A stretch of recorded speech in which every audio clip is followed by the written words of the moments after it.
Mapagpalang umaga sa inyong mga kalabs at sa mga kalabs kong ka-farmer. Kay nagpa-harvest man si nanay og tatay nya wala damha nga kana ganing madayon di ay tungod sa panahon nga dili pud maayo nya kay nisidlak man gamay ang adlaw. So mauto na dayon og pinaabrap. Unya ka pinaabrap man mga clubs wala jud naka-ready si nanay og sagol para sa iyang tiil sa baboy. So yan kay kabalo man ta mo bike gamay hala ditso rin ta pamalit og gulay nya wala na jud ko ka kana ganing video pagpamalit og pamalingkin ako mga kalabs tungod kay nagdali lagi kay pinaabrap no nya pinadali. So yan mao na pag-abot na ako mga kalabs nang hiwa din ko og gulay dito ila nanay tabang-tabang pud ta gamay aron makakaon pud ta chon makakaon jud bitaw mga kalabs makakaon man jud mi basta mutabang mi basta na lang jud sobra di ba. So yan mga kalabs hapit na jud mahuman o yan nalaga ng tiil kanina lang jud ang gipaabot nga mahuman o nya si nanay nagkuan hiwa pud siya og bombay mao din akong ugangan nga buutan mga kalabs si nanay yana.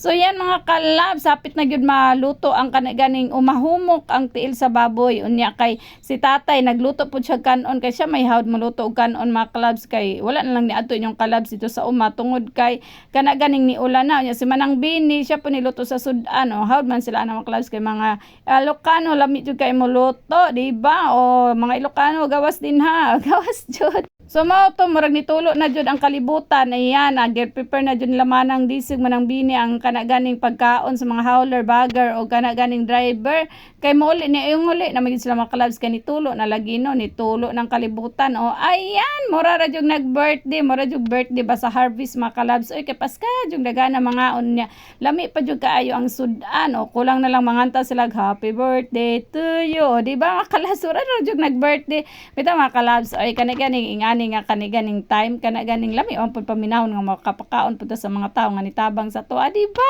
okay sa relate yang mga mag-uumay nga naraman jud ang atong bation magamay man ubad ako ang atong harvest dapat makaunon jud nato sila. So ayan mga kalabs salamat sa inyong pagtan-aw sa akong video o ganahan mo sa akong video mga kalabs palihog og share like follow o kana ganing ganahan pa jud mga kalabs please comment down below. Thank you for watching mga kalabs laban lang tayo mga ka-farmers love thank you.